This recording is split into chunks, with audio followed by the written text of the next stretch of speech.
विष्णु भगवान की विभूति और जगत की व्यवस्था का वर्णन। श्री पराशर जी बोले, पूर्व काल में महर्षियों ने जब महाराज पृथु को राज्य पद पर अभिषिक्त किया तो लोक पितामह श्री ब्रह्मा जी ने भी क्रम से राज्यों का बंटवारा किया। ब्रह्मा जी ने नक्षत्र, ग्रह, ब्राह्मण, संपूर्ण वनस्पति और यज्ञ तथा तप आदि के राज्य पर चंद्रमा को नियुक्त किया। इसी प्रकार विश्रवा के पुत्र कुबेर जी को राजाओं का, वरुण को जलों का, विष्णु को आदित्यों का और अग्नि को वसुगणों का अधिपति बनाया। दक्ष को प्रजापतियों का, इंद्र को मरुद्रुण का तथा प्रहलाद जी को दैत्य और दानवों का अधिपत्य दिया। पितृगण के राज्य पद पर धर्मराज यम को अभिषिक्त किया और संपूर्ण गजराजों का स्वामित्व ऐरावत को दिया। गरुड़ को पक्षियों का, इंद्र को देवताओं का, उच्चय श्रवा को घोड़ों का और वृषभ को गौओं का अधिपति बनाया। प्रभु ब्रह्मा जी ने समस्त मृगों, वन पशुओं का राज्य सिंह को दिया और सर्पों का स्वामी शेषनाग को बनाया। स्थावरों का स्वामी हिमालय को, मुनिजनों का कपिल देव जी को और नख तथा ताहड़ वाले मृगगण का राजा व्याघ्र बाघ को बनाया तथा प्लक्ष पाकर को वनस्पतियों का राजा किया। इसी प्रकार ब्रह्मा जी ने और जातियों के प्राधान्य की भी व्यवस्था की। इस प्रकार राज्यों का विभाग करने के अनंतर प्रजापतियों के स्वामी ब्रह्मा जी ने सब ओर दिक्पालों की स्थापना की। उन्होंने पूर्व दिशा में वैराज प्रजापति के पुत्र राजा सुधन्वा को दिक्पाल पद पर अभिषिक्त किया तथा दक्षिण दिशा में कर्दम प्रजापति के पुत्र राजा शंखपद की नियुक्ति की। कभी च्युत न होने वाले रजसपुत्र महात्मा केतुमान को उन्होंने पश्चिम दिशा में स्थापित किया और पर्जन्य प्रजापति के पुत्र तथा दुर्दर्श राजा हिरण्यरोमों को उत्तर दिशा में अभिषिक्त किया। वे आज तक 7 द्वीप और अनेकों नगरों से युक्त इस संपूर्ण पृथ्वी का अपने अपने विभागानुसार धर्म पूर्वक पालन करते हैं। हे मुनि सत्तम, ये तथा अन्य भी जो संपूर्ण राजा लोग हैं, वे सभी विश्व के पालन में प्रवृत्त परमात्मा श्री विष्णु भगवान के विभूति रूप हैं। हे द्विजोत्तम, जो भूताधिपति पहले हो गए और जो आगे होंगे, वे सभी सर्वभूत भगवान विष्णु के अंश हैं। जो भी देवताओं, दैत्यों, दानवों और मांस भोजियों के अधिपति हैं, जो पशुओं, पक्षियों, मनुष्यों, सर्पों और नागों के अधिनायक हैं, जो वृक्षों, पर्वतों और ग्रहों के स्वामी हैं तथा और भी भूत, भविष्य, वर्तमान कालीन जितने भी भूतेश्वर हैं, वे सभी सर्वभूत भगवान विष्णु के अंश से उत्पन्न हुए हैं। हे महाप्राज्ञ, सृष्टि के पालन कार्य में प्रवृत्त सर्वेश्वर श्री हरि को छोड़कर और किसी में भी पालन करने की शक्ति नहीं है। रज और सत्वादि गुणों से आश्रय वे सनातन प्रभु ही जगत के रचना के समय रचना करते हैं, स्थिति के समय पालन करते हैं और अनंत समय में काल रूप से संहार करते हैं। वे जनार्दन 4 विभाग से सृष्टि के और 4 विभाग से ही स्थिति के समय रहते हैं तथा 4 रूप धारण करके ही अंत में प्रलय करते हैं। एक अंश से वे अव्यक्त स्वरूप ब्रह्मा होते हैं, दूसरे अंश से मरीचि आदि प्रजापति होते हैं, उनका तीसरा अंश काल है और चौथा संपूर्ण प्राणी। इस प्रकार वे रजोगुण विशिष्ट होकर 4 प्रकार से सृष्टि के समय स्थित होते हैं। फिर वे पुरुषोत्तम सत्वगुण का आश्रय लेकर जगत की स्थिति करते हैं। उस समय वे एक अंश से विष्णु होकर पालन करते हैं, दूसरे अंश से मनु आदि होते हैं तथा तीसरे अंश से काल और चौथे से सर्वभूतों में स्थित होते हैं तथा अंत काल में वे अजन्मा भगवान तमोगुण की वृत्ति का आश्रय ले एक अंश से रुद्र रूप, दूसरे भाग से अग्नि और अंत आदि का रूप तीसरे से काल रूप और चौथे से संपूर्ण भूत स्वरूप हो जाते हैं। हे ब्रह्मन, विनाश करने के लिए उन महात्मा की ये 4 प्रकार की सार्वकालिक विभाग कल्पना कही जाती है। ब्रह्मा, दक्ष आदि प्रजापतिगण, काल तथा समस्त प्राणी, ये श्रीहरि की विभूतियां जगत की सृष्टि की कारण हैं। हे द्विज, विष्णु, मनु आदि काल और समस्त भूतगण, ये जगत की स्थिति के कारण रूप भगवान विष्णु की विभूतियां हैं तथा रुद्र, काल, अंतकादि और सकल जीव श्री जनार्दन की ये 4 विभूतियां प्रलय की कारण रूप हैं। हे द्विज, जगत के आदि और मध्य में तथा प्रलय पर्यंत भी ब्रह्मा, मरीचि आदि तथा भिन्न भिन्न जीवों से ही सृष्टि हुआ करती है। सृष्टि के आरंभ में पहले ब्रह्मा जी रचना करते हैं, फिर मरीचि आदि प्रजापतिगण और तदनंतर समस्त जीव क्षण क्षण में संतान उत्पन्न करते रहते हैं। हे द्विज, काल के बिना ब्रह्मा, प्रजापति एवं अन्य समस्त प्राणी भी सृष्टि रचना नहीं कर सकते। अतः भगवान काल रूप विष्णु ही सर्वदा सृष्टि के कारण है। हे मैत्रेय, इसी प्रकार जगत की स्थिति और प्रलय में भी उन देव देव के 4 विभाग बताए जाते हैं। हे द्विज, जिस किसी जीव द्वारा जो कुछ भी रचना की जाती है, उस उत्पन्न हुए जीव की उत्पत्ति में सर्वथा श्रीहरि का शरीर ही कारण है।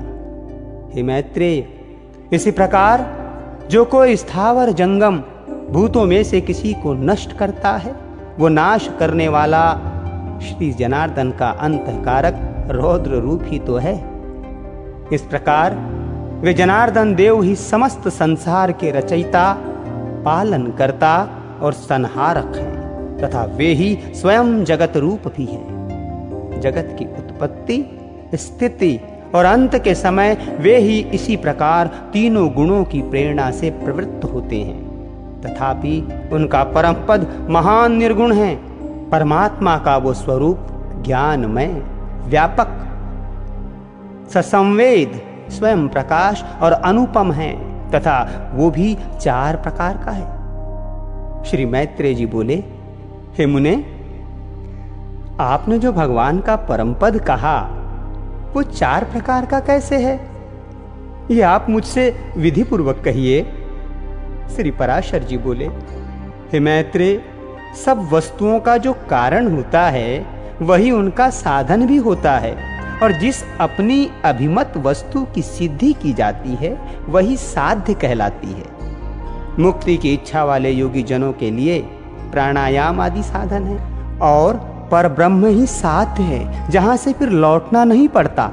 हे मुने, जो योगी की मुक्ति का कारण है वो साधना लंबन ज्ञान ही उस ब्रह्मभूत परम पद का प्रथम भेद है।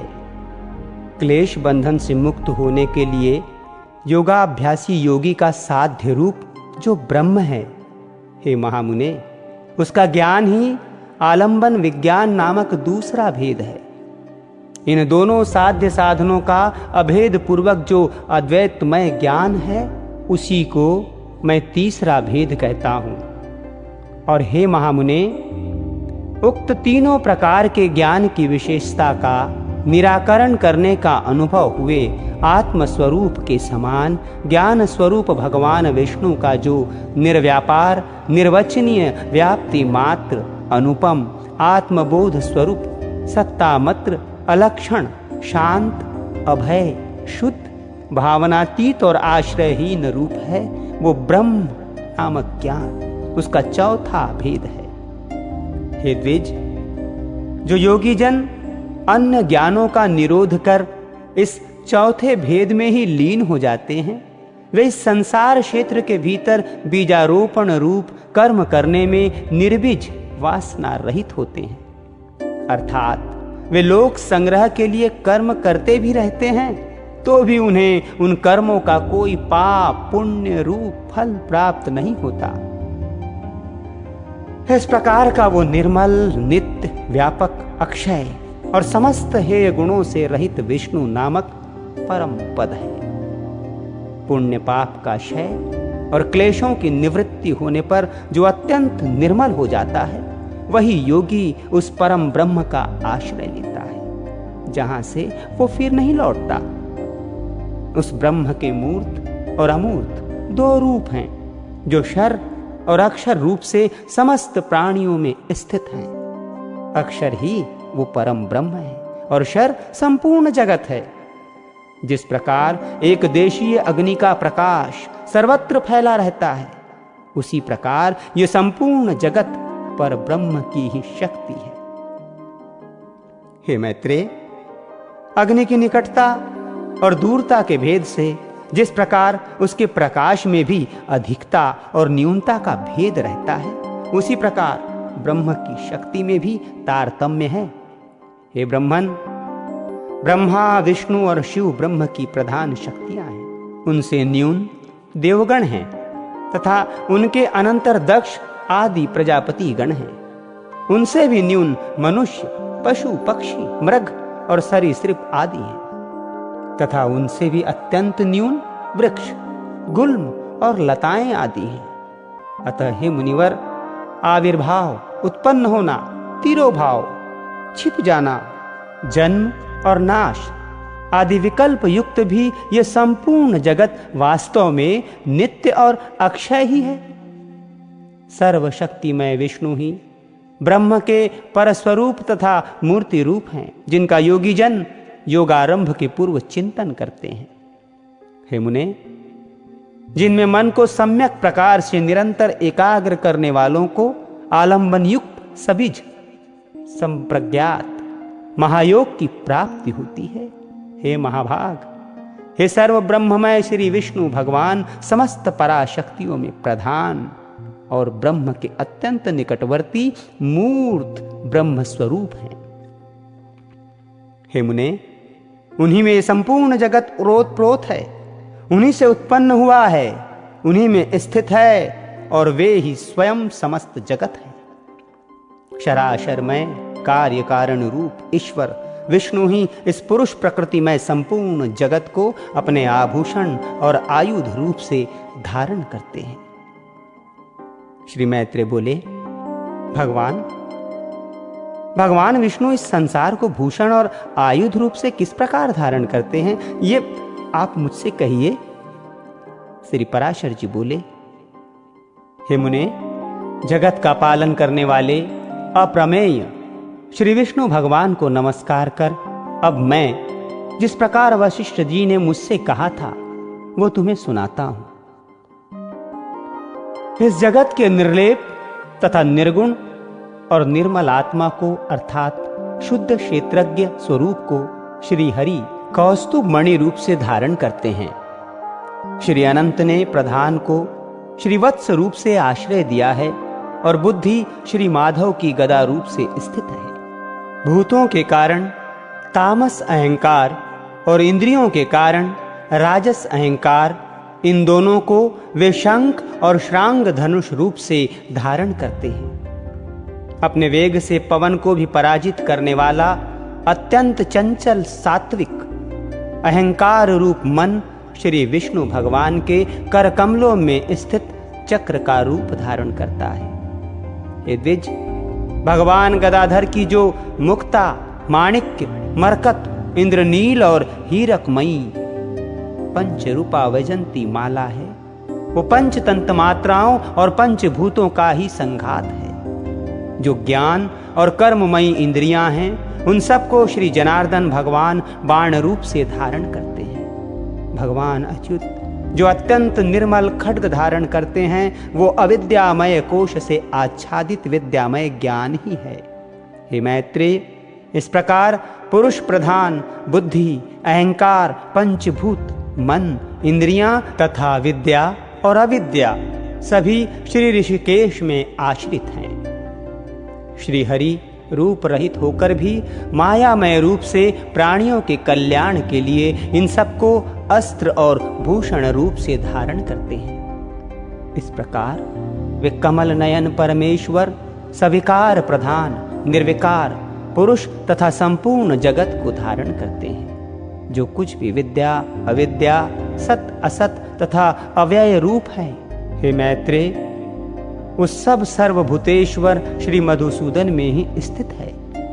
कला, काष्ठा, निमेष, दिन, ऋतु, अयन और वर्ष रूप से वे काल स्वरूप निष्पाप अव्यय श्री हरि ही विराजमान है। हे मुनिश्रेष्ठ, भूर्लोक, भुवरलोक और स्वरलोक तथा मह, जन, तप और सत्य आदि सातों लोक भी सर्वव्यापक भगवान ही हैं। सभी पूर्वजों के पूर्वज तथा समस्त विद्याओं के आधार श्री हरि ही स्वयं लोकमय स्वरूप से स्थित हैं। निराकार और सर्वेश्वर श्री अनंत ही भूत स्वरूप होकर देव, मनुष्य और पशु आदि नाना रूपों से स्थित हैं। ऋक्, यजु, साम और अथर्ववेद, इतिहास, महाभारत आदि उपवेद, आयुर्वेदादि वेदांत वाक्य, समस्त वेदांग, मनु आदि कथित समस्त धर्मशास्त्र, पुराणादि सकल शास्त्र, आख्यान, अनुवाक, कल्पसूत्र तथा समस्त काव्य चर्चा और राग रागिनी आदि जो कुछ भी है, वे सब शब्द मूर्तिधारी परमात्मा विष्णु का ही शरीर है। इस लोक में अथवा कहीं और भी जितने मूर्त अमूर्त पदार्थ हैं, वे सब उन्हीं का शरीर हैं। मैं तथा ये संपूर्ण जगत जनार्दन श्री हरि ही हैं। उनसे भिन्न और कुछ भी कार्य कारणादि नहीं है। जिसके चित्त में ऐसी भावना है, फिर उसे देहजन्य राग द्वेषादि द्वंद्व रूप रोग की प्राप्ति नहीं होती। हे द्विज, इस प्रकार तुमने इस पुराण के पहले अंश का यथावत वर्णन किया। इसका श्रवण करने से मनुष्य समस्त पापों से मुक्त हो जाता है। हे मैत्रेय, 12 वर्ष तक कार्तिक मास में पुष्कर क्षेत्र में स्नान करने से जो फल होता है, वो सब मनुष्य को इसके श्रवण मात्र से मिल जाता है। हे मुने, देव, ऋषि, गंधर्व, पितृ आदि और यक्ष आदि की उत्पत्ति का श्रवण करने वाले पुरुष को वे देवादि वरदायक हो जाते हैं।